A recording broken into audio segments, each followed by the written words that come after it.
What's up, guys? Coach Magnum here, and this is day 3 of the free weight loss guide. And today we're going to talk about proper nutrition. Now there's an old saying that goes, you can't outwork a crappy diet, and that's so true. You can do all the work in the gym, but if you're not eating correctly, then at the very least, you're not going to progress as fast as you should. And worse, you might not see any gains at all, despite all your hard work, or even start going backwards and continue to gain weight. So the first thing we got to do is avoid any kind of fads or hypes. Notice I'm not going to use the word diet. It's proper nutrition and good eating habits. I don't want to put you on a diet. The very word diet has a negative connotation. It implies that you're restricting yourself, that you're unhappy and that you're not going to enjoy the things that you eat. It implies something temporary. Most people can't stay on a diet very long, and they inevitably fail, which doesn't bode well for building self-confidence or momentum towards your healthy lifestyle. So instead of dieting, we're going to learn how food works in your body, how food fuels your activity and exercise, so that you can make intelligent choices when it comes to what you eat and put inside your body. So here's the thing with eating to get a particular goal. Whether you're eating to lose weight, whether you're eating to gain weight, whether you're eating to fuel some kind of athletic performance, no matter what you're eating for, there's normally not one perfect way to go about it for everybody. So lots of strategies will work, but the most important thing is that you just pick a strategy that's intelligent, makes sense, works for you and your lifestyle, and then stick with it until you get results. If you're jumping back and forth or just cutting and pasting a bunch of diet tips together without implementing a solid strategy, a solid eating plan, then you can't really make progress in any one direction before you start changing and jumping around. But most intelligent strategies have 4 things in common, and that's the 4 things I'm going to talk about today, and then you can decide about how to go about your individual eating plan. So we're going to talk about whole foods, calories, macronutrients, and meal timing.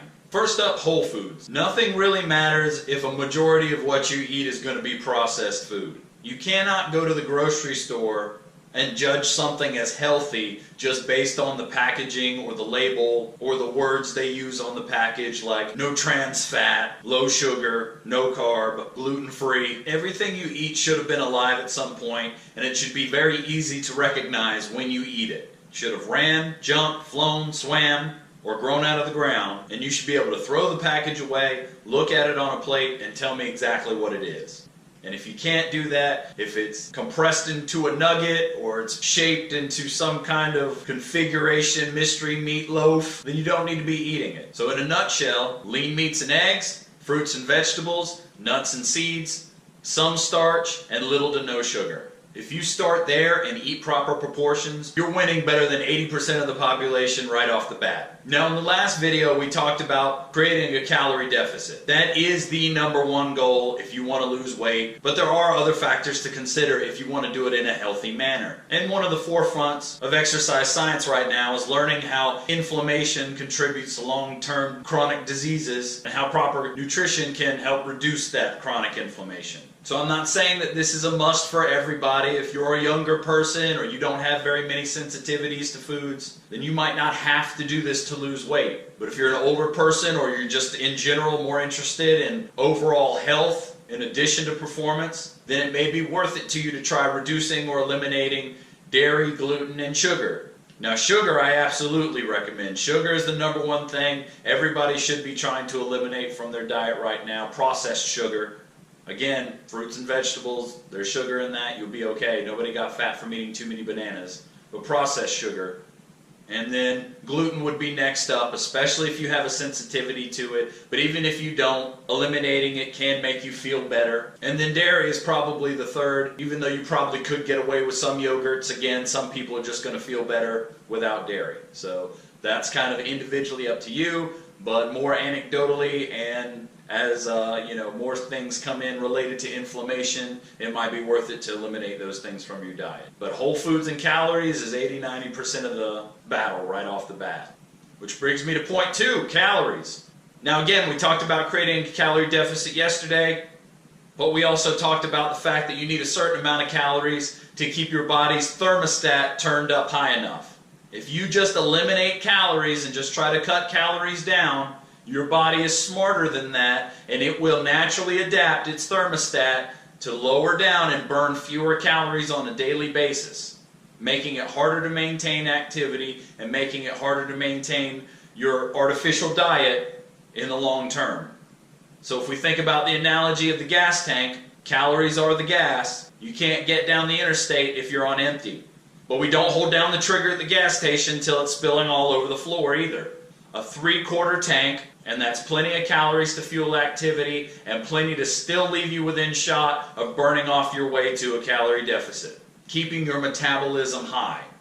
So on average for women, that's going to be at least 1,500 to 1,800 calories a day. For men, about 1,800 to 2,500 calories a day. If you're eating more than that, you really need to justify it with extra activity or muscle mass. But any less than that, and you're probably not going to be able to maintain any kind of real activity for a long period of time. So make sure you're eating enough calories without spilling over. Make sure they're coming from whole foods.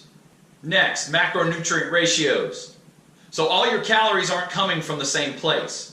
All your food is made up of 3 main categories: proteins, carbohydrates, and fats. Right off the bat, everybody needs a certain amount of protein, everybody needs a certain amount of fat. The protein is the building blocks of your cells. It is what your body is made out of. It's also what your body uses to build the precious muscle we want so bad to burn all those extra calories. So everybody needs a certain amount of protein in their diet. Everybody needs a certain amount of fat in their diet. Fats, especially natural fats, have gotten a bad rap. Your body makes a whole lot of important hormones out of it, and it helps your body absorb important vitamins as well. So we all need a certain amount of fat.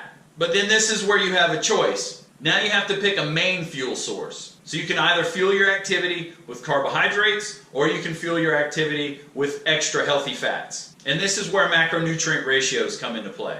Now there's all kinds of ways that you can do this, and there's lots of different opinions about what the best macronutrient ratios are. I'm not going to get into anything real complicated. The 2 things that I recommend, based on whatever your lifestyle is or whatever you think is best for you, are the basic zone recommendations and the ketogenic diet as your low carb option. Now with the zone diet, you're eating moderate proteins, moderate healthy fats, and then just making up the difference with healthy carbohydrates from whole food sources that are ideally also gluten-free. So your calories are going to be split at about a 30 to 40% ratio. Now the other option is the ketogenic diet. Now for some low-carb diets, you'll see recommendations as high as 90% fat with only 10% protein. I don't like that because you're not going to have enough protein to really support the muscle mass that we want to build. And having to eat that high a percentage of fat lends itself to still overeating on a ketogenic diet. That's a misconception that you can't overeat if you completely eliminate carbs. So I'd recommend more of either a 70-30 split or an 80-20 split of protein to fats, emphasizing healthy sources of fats. Avocados, olive oils, salmons, that kind of thing, versus just focusing on bacon and lard and that kind of stuff, is so oftentimes a low-carb diet is sold. You can just eat nothing but bacon and you'll get skinny, but that's still not necessarily healthy. So that brings me to my next point about a ketogenic diet, is for most people I would recommend the zone ratios where you do get to still eat some carbohydrate, because for most people that's just going to be the most convenient thing. That's going to be what they stick to the best, and it's what your body uses as a source of energy the easiest, is the carbohydrate. So if you do decide to go the ketogenic route, you need to understand that that is not just a simple diet choice, that is a lifestyle choice. It takes your body a good 3 to 4 days to get into a ketogenic state where your body is efficiently burning the fat as energy. That is not initially your body's preferred energy source. So it takes your body 3 or 4 days to switch over to that fat burning mode.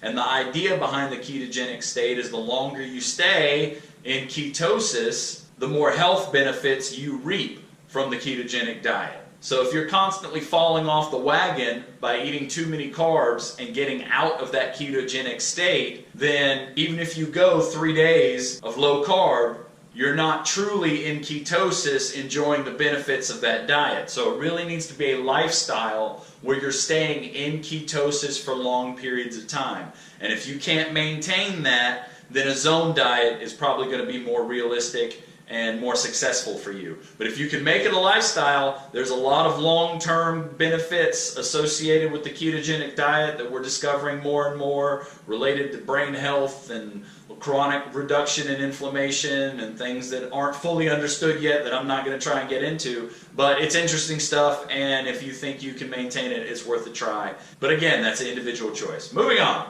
meal timing. Now this is one of those things that gets a lot of attention, but really at the end of the day, it's just not as important as the other things we've gone over. Meal timing really should come down to a matter of convenience. There's been a lot of talk in the past about everybody eating lots of small meals over the course of 6-8 small tiny meals. And that's just come from a bodybuilding perspective, where that is the most effective way to get ready for a bodybuilding show, but that doesn't mean it's the most effective or the only way for regular people to eat and enjoy the benefits of a healthy lifestyle. I don't know about you, but I just don't care enough. I can't prepare enough to make 8 meals a day, every single day. I just don't care. Most people don't care, and most people feel like they fail when they try to do that and can't. And so more and more lately has come into the intermittent fasting and that kind of thing, where you wake up, you don't eat for a period of time, and then you eat most of your calories in just one block, normally towards the end of the day, a 4, a 6, or an 8-hour block, and then you just don't eat the rest of the day. I think there is room to split the difference. At the end of the day, as long as you're properly fueling your workouts and properly recovering from your workouts, then whenever you eat the rest of your calories throughout the day, as long as you're hitting your daily requirements, you should be okay. You will reap most of the benefits as long as you're hitting the right calories, as long as you're hitting the right macronutrient ratios, as long as you're eating mostly whole foods. Then when you eat or how many meals you eat is becoming less and less important. So, don't worry as much about that as hitting your other numbers and just making sure that you do properly fuel and recover from your workouts. And other than that, eat whenever is most convenient for you.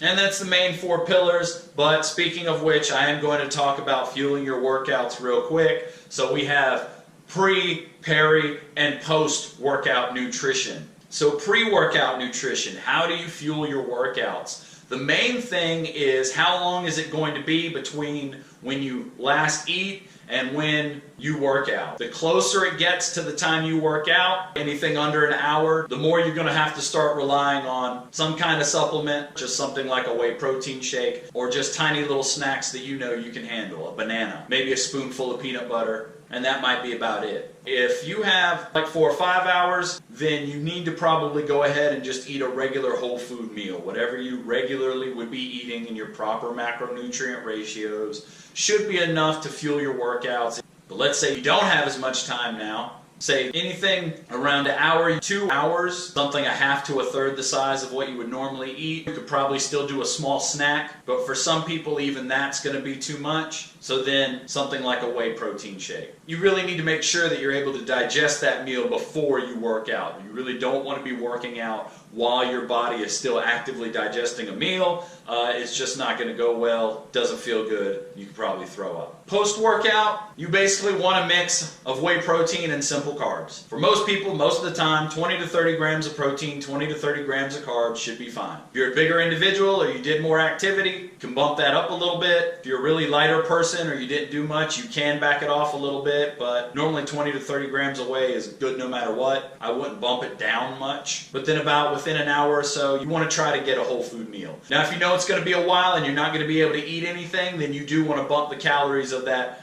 post-workout shake up a little bit. Maybe make sure you get the 30 grams of protein and maybe more like 30 to 40 grams of carbs, something along those lines, if you know you're not going to be able to eat any time afterwards. Now, peri-workout nutrition, what should you do during your workout? That's more to do with various supplements, pre-workout drinks and stuff like that, and that's beyond the scope of this talk. So the big thing is good nutrition before your workout to fuel your activity, and good nutrition after your workout to recover from your activity, and then just hit your numbers whenever you can the rest of the day, and that's better than 99% of the population right there. So do you have to be perfect all the time? Now, first off, if you need to lose a lot of weight, the first question you should not be asking is, what about my cheat meals? But I know I'm going to get that. So here's the deal. First off, if you're going to do the ketogenic diet, then any cheat meals need to be within the fat variety. It cannot be carbohydrate because you're going to knock yourself out of ketosis.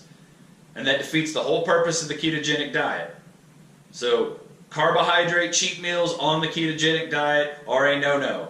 So any cheat meals need to be kept to fat-related foods. Now in general, again, if you have a lot of weight to lose, or you're really out of shape, or you have a lot of health issues, your first priority and concern shouldn't be your cheat meals. But there is a 80-20 rule. If you can maintain these rules 80% of the time, then in generally what you do 20% of the time won't matter, as long as you truly keep it to 20%. Now that doesn't mean eat well Monday through Friday and then literally quadruple the calories over the weekend, and because it's 2 days, that's fine. No, 20%. But really it should be working more towards 90-10. And then when you get good, when you build that furnace, when you can burn a lot of calories, then you can worry more about 80-20. But stick to it the best you can. In general, just prioritize being consistent and then worry about your cheat meals later, alright? So anyway, that's good nutrition. That's day 3. And then tomorrow we're going to put it all together, bundle it up nice and tight for you, and talk about a super awesome way that you can totally accelerate your results with me, Coach Matt Magnum. Alright, thanks for watching. Take it easy. That's day 3. Later.